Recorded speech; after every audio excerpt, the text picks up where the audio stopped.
नहमदुहु व नसल्ली अला रसूलिल करीम अम्मा बाद फ़ऊज़ु बिल्लाहि मिनश शैतानिर रजीम क़ालन नबिय्यु सल्लल्लाहु अलैहि वसल्लम अल बादिउ बिस्सलामि बरीउम मिनल किबरी। अस्सलामु अलैकुम व रहमतुल्लाहि व बरकातुहू। नबी करीम सल्लल्लाहु अलैहि वसल्लम की हदीस पाक का मफ़हूम है कि बेशक सलाम में पहल करने वाला जो है वो तकब्बुर से बरी होता है। और सलाम एक ऐसा अजीम तोहफ़ा है जो हमें अता किया गया है, और सलाम एक ऐसी अजीम चीज़ है जो झगड़ों को ख़त्म कर देती है।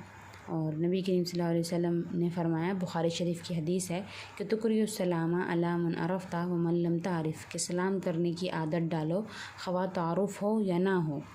हज़रत तुफ़ैल कहते हैं कि मैंने अक्सर हज़रत अब्दुल्ला बिन उमर की खिदमत में हाज़िर होकर ये देखा कि आप मेरे हमराह बाज़ार जाया करते थे। जब हम दोनों बाज़ार जाते तो हज़रत अब्दुल्ला बिन उमर जिसके पास से भी गुज़रते उसको सलाम करते, चाहे वह कोई कबाड़िया हो, चाहे वह कोई दुकानदार हो, चाहे कोई गरीब हो, मस्कीन हो, गर्ज़ कोई भी होता तो आप उसको सलाम ज़रूर किया करते थे। एक दिन मैं आपकी खिदमत में हाज़िर हुआ, आपने कहा चलो बाज़ार चलते हैं। मैंने कहा हज़रत बाज़ार जाके क्या करेंगे?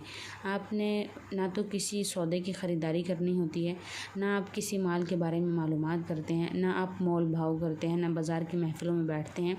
आइए यही बैठकर बातचीत करते हैं।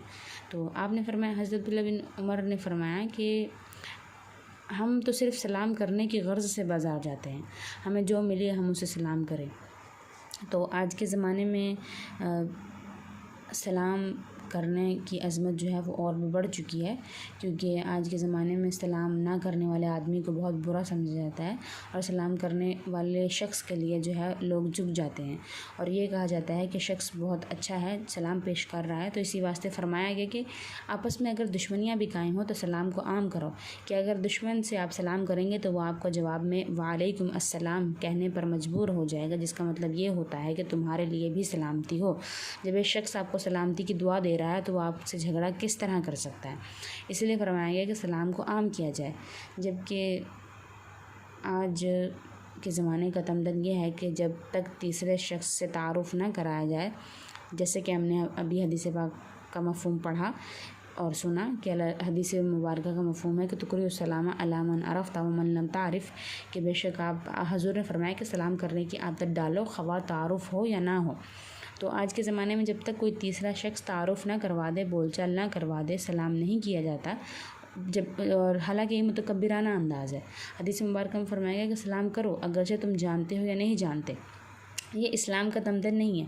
इस्लाम का तमदन ये है कि जब हम आपस में एक दूसरे से मिलें और हमें ये मालूम है कि हमारा इस्लाम आपस में मुश्तरक है, हम सब भाई हैं, हम सब बहन भाई हैं, और नबी करीम सल्लल्लाहु अलैहि वसल्लम ने हमारे दरमियान भाईचारे का हुक्म जो है वो कायम किया है, तो हमें तारुफ़ की ज़रूरत नहीं है, पहले से तारुफ़ हासिल है। ये हमारा क्या नाम है, इस्लाम हमें इस बात से आगाह कर चुका है कि हम आपस में एक दूसरे के साथ इस्लाम के ताल्लुक़ में बंधे हुए हैं, और एक दूसरे से मिलने का इंतज़ार नहीं करना चाहिए, बल्कि सलाम करने में पहल करनी चाहिए। इसमें ज़्यादा सवाब है। हदीस में फ़रमाया गया कि यहूदियों का सलाम उंगलियों से है, नसारा का सलाम हथेली से है, और मुसलमानों का सलाम अस्सलामु अलैकुम व रहमतुल्लाहि व बरकातुहू है। यानी यहूदियों का सलाम सिर्फ़ इशारा है, मुसलमानों का सलाम एक मुस्तकिल दुआ है कि तुम पर सलामती हो, अल्लाह ताला की रहमतें तुम पर नाजिल हों, बरकतें तुम पर नाजिल हों। हर मुसलमान दूसरे को दुआ दे रहा है, इससे इसकी खैर ख्वाही और मोहब्बत ज़ाहिर होती है, और ताल्लुक़ भी मज़बूत होता है।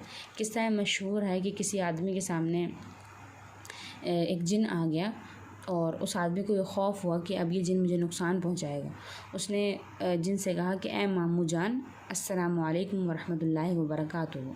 जिन ने जवाब में कहा कि वालेकुम अस्सलाम, मैं तुम्हें नुकसान पहुंचाने के इरादे से आया था, लेकिन जब तुमने मुझे मामू कहा और सलाम किया तो मेरे दिल में रहम आ गया, मैंने तुम्हें छोड़ दिया। अब तुम आज़ाद हो, जहाँ चाहे चले जाओ, और तुमने सलाम कर कर मुझसे अपनी जान को बचा लिया है। यही सूरत है कि दुश्मन भी अगर आपसे पक्की दुश्मनी है और आप उससे अस्सलामु अलैकुम व रहमतुल्लाहि व बरकातुहू पेश करेंगे, तो दुश्मनी का जो तार है वो ढीला पड़ जाएगा।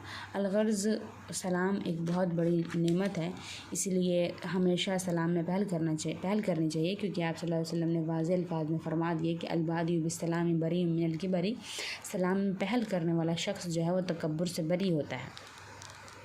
तो हमेशा ज़ुबान से अस्सलाम वालेकुम कहकर सलाम कीजिए और ज़रा ऊंची आवाज़ से सलाम करना चाहिए, ताकि जो शख्स आपको सुन नहीं सकता, आपसे दूर है, तो आप उससे सलाम अगर कहें तो उसे सुनाई दे जाए। अलबत्ता क्या नाम है, अस्सलाम वालेकुम कहने के साथ साथ हाथ या सर से इशारा करने की ज़रूरत हो तो इसमें कोई मुज़ायका नहीं है। मसलन आप जिसको सलाम कर रहे हैं वो दूर है और ख़याल है कि आपकी आवाज़ उस तक नहीं पहुंच सकेगी, या अगर वो शख्स बहरा है और आपकी आवाज़ सुन नहीं सकता, तो ऐसी हालत में इशारा भी साथ कर देना चाहिए। तो बहरहाल तमाम अहादीस को मद्देनज़र रखते हुए हिदायत दी गई है कि पहचान का सलाम ना करो, इसलिए कि तारुफ़ करने में अक्सर ऐसा होता है कि कोई बड़ा आदमी हो, इसका तारुफ़ लोग करवा देते हैं महफ़िलों के अंदर। अगर कोई छोटा आदमी होता है तो उसका तारुफ़ नहीं करवाया जाता, तो गोया मतलब ये हो जाता है कि आपका सलाम बड़े आदमी को होगा, छोटे आदमी को नहीं होगा। ये ख़ुद एक तकब्बुर की जगह है, एक तकब्बुर की आदत है कि छोटों को मुँह ना लगाना और बड़ों के सामने झुक जाना। इसलिए फ़ुक़हा लिखते हैं कि अगर कोई सवारी पर जा रहा है और लोग सड़क पर सामने बैठे हुए हैं, तो सवार होने वाले का फ़र्ज़ है कि वो बैठे हुए लोगों को सलाम करे और अपने अंदर खाकसारी पैदा करे। ऐसी सूरत पैदा हरगिज़ ना होने दे कि जिसमें ये इंतज़ार हो कि ये मुझे सलाम करे क्योंकि ये मेरे से छोटा है, या क्या नाम है, इसमें अल्लाह ताला ने इंसान में छोटाई बड़ाई नहीं रखी है, बल्कि आदमी अपनी ज़ात में ख़ुद ही छोटा है। अल्लाह ताला सबसे बड़े हैं, उसकी ज़ात सबसे अजीम है और सबसे बड़ी ज़ात है, और इसके सामने हम तमाम लोग जो हैं वो कमतर और हकीर दर्जा रखते हैं। इसलिए हर शख्स ये समझे कि मैं छोटा हूँ और दूसरा शख्स मुझसे बड़ा है और सलाम में इब्तिदा करे। अल्लाह ताला हमें सलाम फैलाने वालों में शुमार फरमाए और हमारे सलाम के अल्फाज में दुरुस्तगी पैदा फरमाएँ, और अल्लाह ताला हमें हदीस मुबारक की रहमतों के ज़रिए से अपनी रहमत के साए में ले ले और हमें हदीसों पे अमल करने वाला बनाए। व आखिर दावाना अल्हम्दुलिल्लाहि रब्बिल आलमीन।